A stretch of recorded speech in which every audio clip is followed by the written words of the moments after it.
breaking news flashed across screens worldwide, interrupting regular programming and sending shockwaves through newsrooms everywhere. The world's attention snapped to a single tense location, the Strait of Hormuz. Reports confirmed a U.S. Navy destroyer had engaged with Iranian patrol boats in the strategic Strait of Hormuz, a vital artery for global shipping and oil transport. The stakes were high, with billions of dollars in cargo and energy supplies at risk. The footage revealed the narrow, blue corridor of water hemmed in by rugged coastlines. Ships, tankers, and warships alike navigated the tight passage, their wakes trailing behind them. Sunlight glinted off the steel hull of the U.S. Navy destroyer, its radar spinning ceaselessly. Every sailor stood at their post, alert and ready, eyes scanning the horizon for any sign of escalation. Suddenly, small, fast boats appeared on the horizon, painted in Iran's colors. They sliced through the Thandal Surtiel, Sinanul Kamsam, I Maisten, Sudastadod Maizers, weaving dangerously close to the American ship, their engines roaring. Tensions crackled in the salty air, as both sides braced for what might come next. The atmosphere was thick with uncertainty, and the possibility of confrontation. The destroyer's captain watched the distance shrink on his radar screen, calculating every move.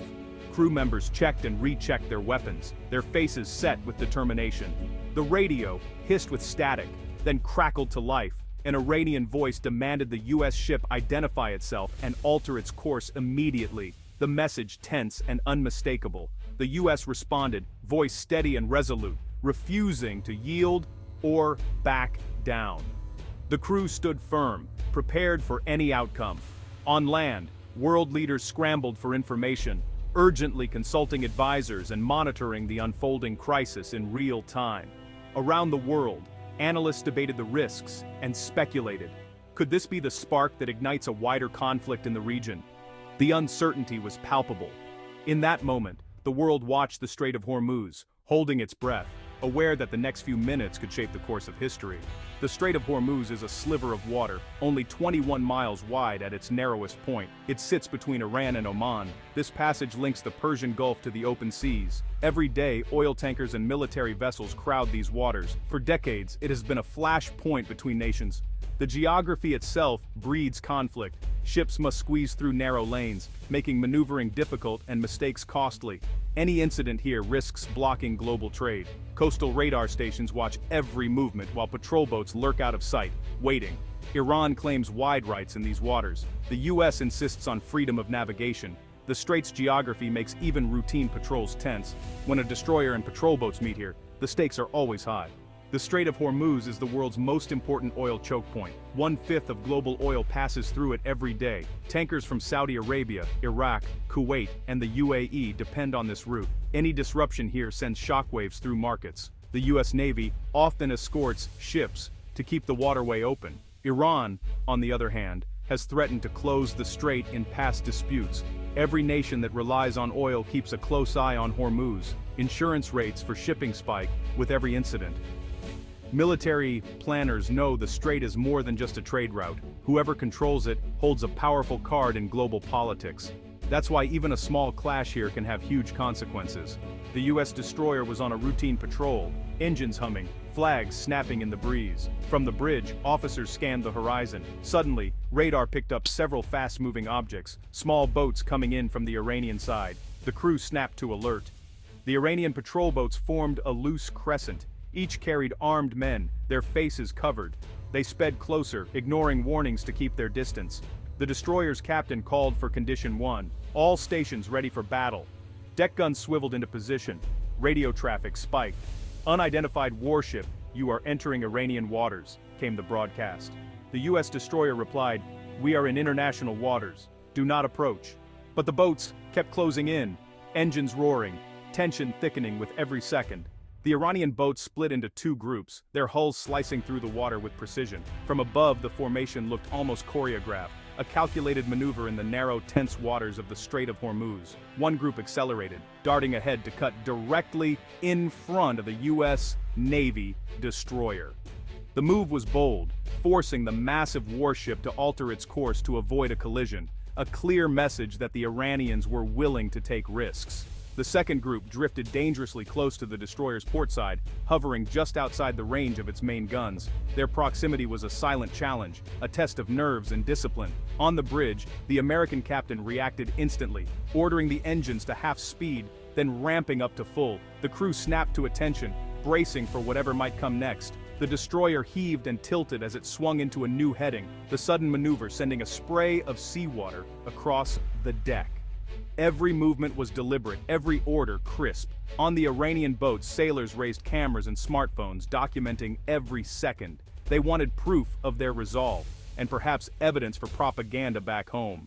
Some of the Iranian crew pointed rifles and heavy machine guns at the American ship. Their fingers stayed off the triggers, but their posture was unmistakable. They were ready for anything. Meanwhile, U.S. sailors scanned the horizon through binoculars, tracking every movement, searching for any sign of escalation or hidden threats among the waves.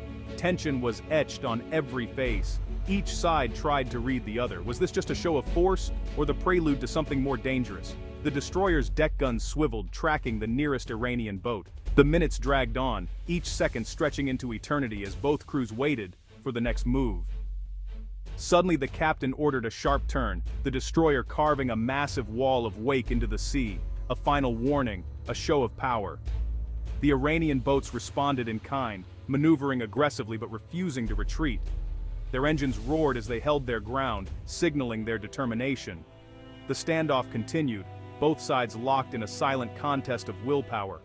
Every sailor waited for a mistake, a sign of weakness or a single misstep that could ignite the conflict.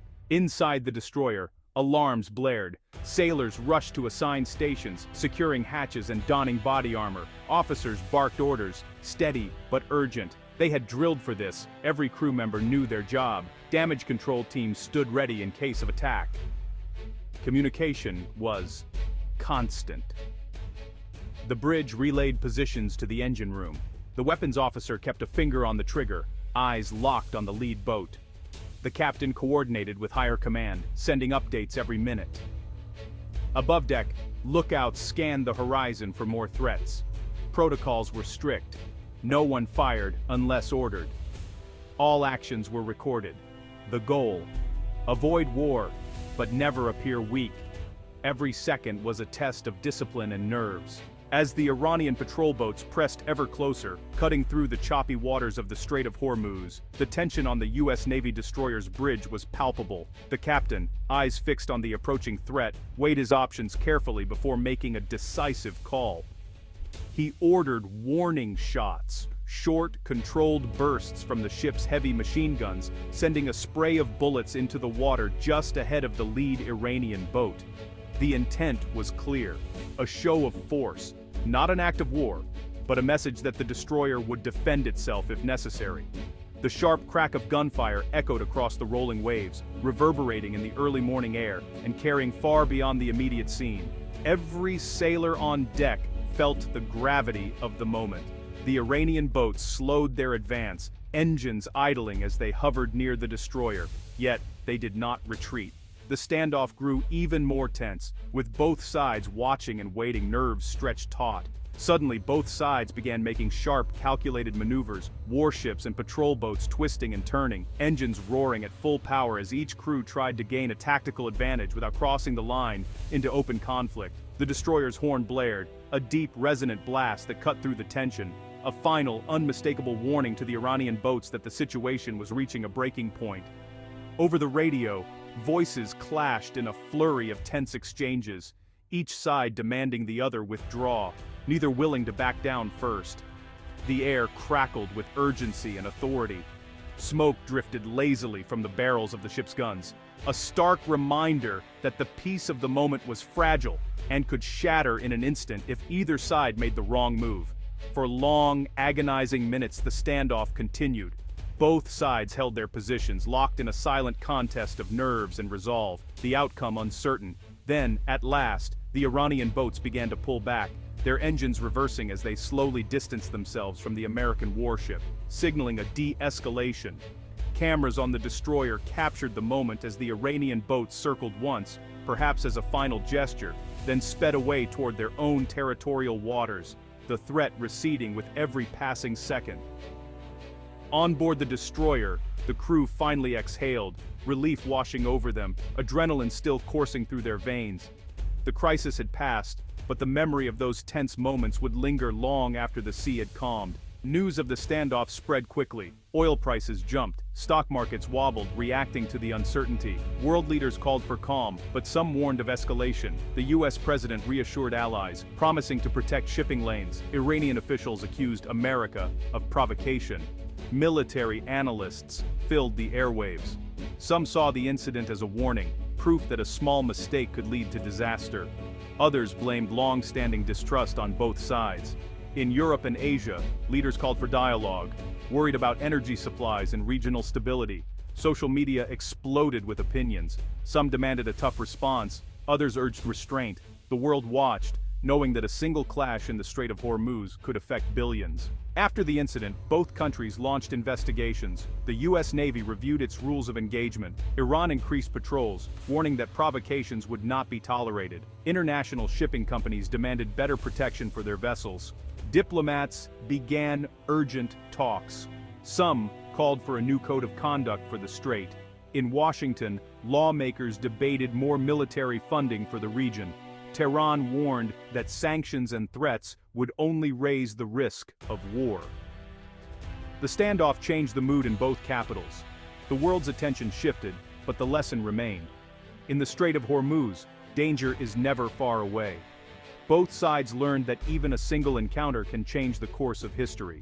This showdown in the Strait of Hormuz was a warning to the world. It showed how quickly a routine patrol can become a crisis. Both the US and Iran face hard choices. They must balance strength with restraint, knowing every move is watched. The global community now faces a challenge. How can nations keep these vital waters open while avoiding war? Some call for new treaties, others for more ships, but the risk remains. The strait's narrow waters are a pressure cooker for world security. The future of US-Iran adyer sein Kurdon Pashan Dirulai, our relations is uncertain. The memory of this showdown lingers. Leaders must find ways to avoid the next crisis, or risk repeating history, with consequences for everyone.